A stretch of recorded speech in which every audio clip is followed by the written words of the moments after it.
Presbyterian Church's Maundy Thursday service.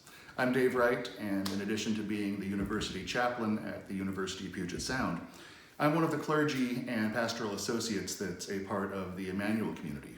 We hang out and connect and work with Session and Pastor Tad to help provide the full range of services and resources, especially in this time right now. For this most unusual Holy Week, I am grateful to be joined by Beth Prevost in leading tonight's service, and hope that you will join others of us for online church tomorrow for Good Friday with Reverend Jenny Rake Morona and Pastor Tad, and then on Easter Sunday with our new pastor, Tad Monroe, leading the service. As we begin tonight, I invite you to open your hearts with me and with one another in prayer, in our collective dance with the sacred in the world. Source of life, even as we sit in our different spaces, help us to know that we are woven together through your love, through our relationships, through the connections that make us a part of Emmanuel, whether we be longtime members or this is our first time connecting. Help us to know your presence with us in these often lonely and frightening times, especially tonight as we hear the stories of Jesus, his relationship with his friends, and a time of fear and loss that shook their relationships to the core. Sustain us in this time and on this night and in all the days and weeks to come, that as we seek to follow Jesus, we may never forget to love one another in that process. Amen. As we continue in our worship, I'm grateful that we're able to share some special music that Angie recently shared on a Sunday service. It fits well with the themes for Maundy Thursday, and I invite us to be present in silence and reflection with this song, as it hopefully lifts our spirits and brings us closer to one another.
Our reading is from the book of John, chapter 13, verses 1 through 12.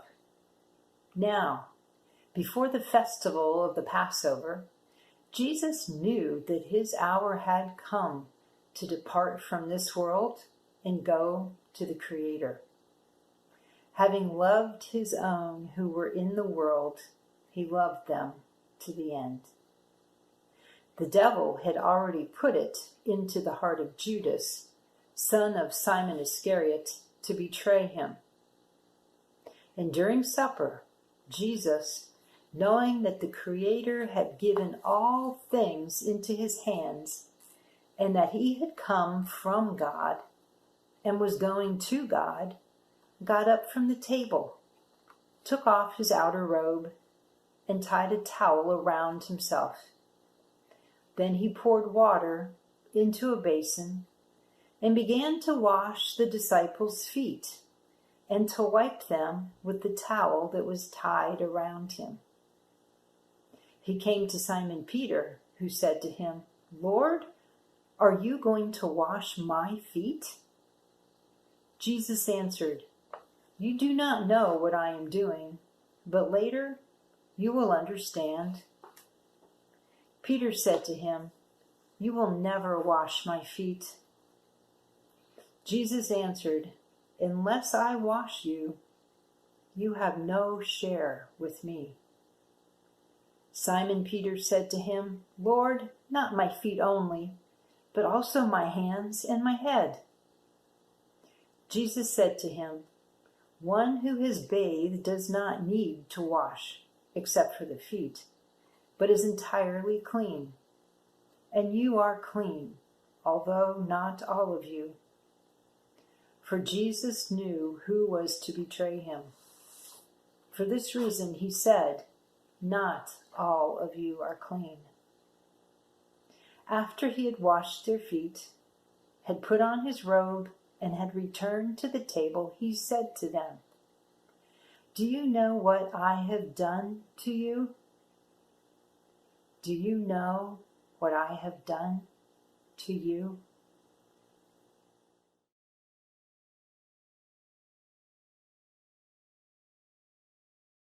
Do you know what I have done to you? For me, this is one of the most haunting questions in the Bible, and perhaps the hardest thing that Jesus asks his friends in the texts that we have of his stories. I asked Beth to end the reading with that question tonight, rather than moving through the rest of John 13, because the starkness of that question often gets lost in the fullness of the story. In this brief reflection, though, I want to invite us to consider what following Jesus does to us and might cause us to do or might cause us to become. Maundy Thursday, Holy Thursday, has long been at the heart of my own spiritual journey. My practice of Christianity is deeply rooted in a sense of sacrament, of the sacred being present in the ordinary, in our normal world, that there is not the wide gulf we imagine between sacred and mundane. John's narrative of this last meal feels eerily appropriate. Centered on Jesus washing his friends' feet, offering hospitality and care and metaphor, it's distinct from the other Gospels, which focus on the meal and the stories we know so well through communion. We're talking a lot more about washing right now. Washing our hands, cleaning our houses, Clorox wipes on everything. And the idea of caring for one another, serving one another, by offering cleanliness resonates for me in a way it never has before. Of course, in John's version of the Last Supper, they're not fighting a virus. They're not social distancing, although there's a great meme someone created of the Last Supper by Zoom. It's worth looking up. Jesus is, even in the hours of his betrayal, trying to offer one final lesson, one final message to his friends. That our charge is to serve one another, to care for one another, to eschew the hierarchies of power, and to extend hospitality to all those around us. This is sacramental living at its best. Jesus, whether in how he shares the bread and the wine, or how he washes the feet of his friends, is making the sacred very tangible for us. Whether it's in the smell and the flavor of the bread and the wine, or the gritty reality of washing the feet of someone who's come in out of the trail, off the road, or being mindful of how we wash our hands, how we relate with others, how we connect with those who are vulnerable in this time. This is making the sacred tangible for us, making it real, giving it flesh and bones, fruit of the earth, remembering that the divine is present in the pouring of water and the washing of feet, the washing of hands. Jesus asks Peter and his friends, "Do you know what I've done to you?" As we journey in these next few days towards Jesus' murder at the hands of the authorities, as we hear the pain and grief of his friends and family, and as we anticipate the good news of life and love that cannot be stopped even by death, I invite us to see this as a time, not just these 3 or 4 days, but this weird season we're living in, as a time of sacramental living, rooted in the realities of the world that we're currently living through, to consider what following Jesus is doing to us and how the divine web weaves the sacred into our lives. Water is life. In our baptism, we are reminded of the waters of the womb, waters that echo the imagery of the tohu wabohu, the watery darkness, the watery chaos from which life came into being in the book of Genesis. Without water, we die. The symbols of basin and ewer and towel are traditional symbols of the foot washing story in John chapter 13. They're particularly poignant this year, of course, as we think about the ways and the times we need to wash our hands, the importance of caring for ourselves and our bodies to care for others. The fact that washing can literally become one of the most intimate acts of salvation we have, literally saving lives. As I pour the water, I invite us to spend some time in silence, reflecting on 3 different questions. And we'll pour water with each of them. As the water is poured, reflecting on our journey these past weeks and on the range of emotions and challenges and fears that mark this season of Lent and the season of the pandemic.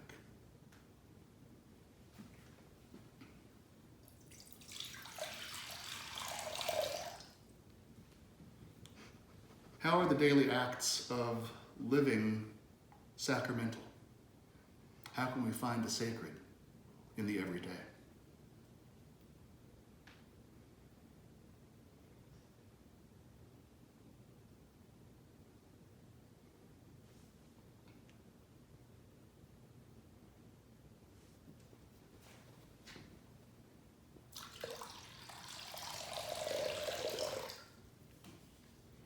Beyond hand washing, how can we embody the call to service and care that Jesus teaches his friends as he washes their feet?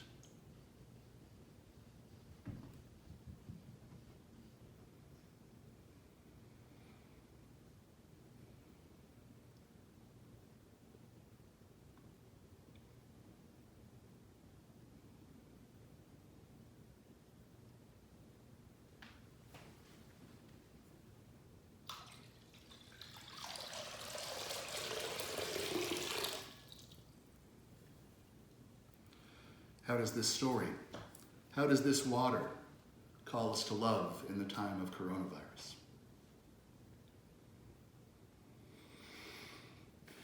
Amen. As we move toward the end of this brief service, Beth will share some poetic words from St. Mary Oliver, one that feels right on point for the melancholy madness that these times and this day bring to us. A poem by Mary Oliver. Maybe. Sweet Jesus, talking his melancholy madness, stood up in the boat, and the sea lay down, silky and sorry. So everybody was saved that night. But you know how it is when something different crosses the threshold. The uncles mutter together. The women walk away. The young brother begins to sharpen his knife. Nobody knows what the soul is. It comes and goes like the wind over the water. Sometimes for days you don't think of it. Maybe after the sermon, after the multitude was fed, 1 or 2 of them felt the soul slip forth like a tremor of pure sunlight before exhaustion that wants to swallow everything, gripped their bones and left them miserable and sleepy, as they are now, forgetting how the wind tore at the sails before he rose and talked to it, tender and luminous and demanding as he always was, 1,000 times more frightening than the killer sea. Maybe, by Mary Oliver. Too often we dance from the raucous energy of Palm Sunday straight to the joyous celebration of Easter. As Mary Oliver has just reminded us, the melancholy madness of the one we follow is a part of the story. I'm grateful that you've joined us here in the hard places, the painful parts of the narrative of Holy Week, moments of friendship and betrayal, pain, love, and even death. The things that ground the way of Jesus in the best and worst of human life. Again, I hope that you'll join Reverend Jenny Rake Morona and Pastor Tad Monroe tomorrow for Good Friday, and then gather while we are apart to celebrate the great feast of Easter on Sunday morning. Until then, I offer this blessing to send us forth. The divine is doing things, great things to us and with us and despite us and in us. Whether in the food we share, the hands and feet that we wash, the phone calls we make, the extra compassion and empathy we display towards those struggling right now. We are called from this time of worship, maybe not to go out into the world as we often would be, but in this time of seclusion, to remember that we too have a place in the luminous web of all that is sacred. In these holy days, which means every day, may we find God incarnate in the world and be drawn into the sacred dance of love with one another, with all living beings, and with the world itself. May we go tonight and always in peace and love. And all God's people said in a loud voice, Amen.